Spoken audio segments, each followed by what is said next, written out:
Welcome back. Sports reporter Cameron Bradley took a look into how a couple of K-State teams have had to adapt during this spring season. Cameron?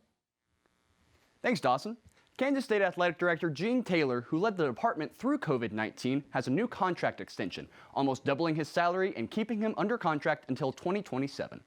The COVID-19 impact on sports continues to affect Kansas State athletics, though, into the spring seasons, as teams that typically play their full season in the fall are now playing crucial matches in the spring that count towards their overall record. In the fall, the NCAA made the decision to move all fall sport national championships except for football to the spring. Individual conferences could then determine whether or not they would compete in the fall. The Big 12 was one of the conferences to allow conference-only competition in volleyball and soccer, while moving non-conference play to the spring. I was a little concerned, didn't know which way to approach it. You know, we have a lot of returning core players. We have a lot of transfers and incoming players that came in that semester.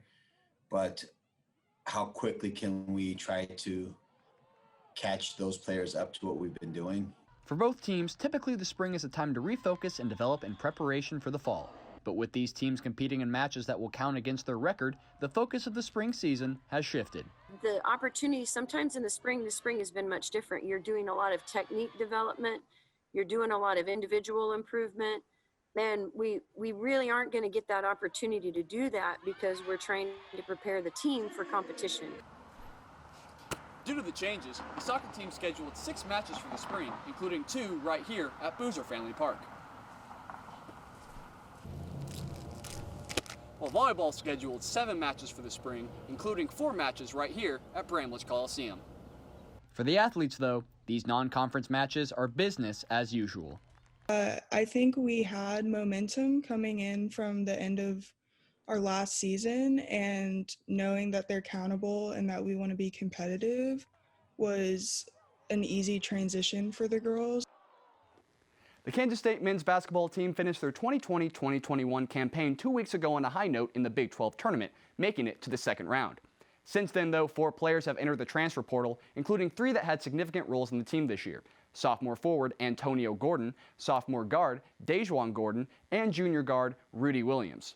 Redshirt sophomore Joe Petrakis, who had just recently earned a scholarship in January, is the most recent to leave the team. There has been some good news for the Wildcats, though, as senior guard Mike McGurl announced this week that he would be returning next season. After 37 years with the Riley County High School football team, renowned head coach Steve Wagner announced his retirement following the 2020 season. Amassing 259 victories and leading the Falcons to 3 state championship appearances, Wagner is the 10th winningest head coach in Kansas high school football history.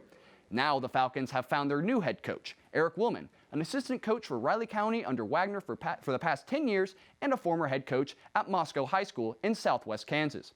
Also a co-athletic director with the Falcons, Woolman will have some big shoes to fill heading into the 2021 season.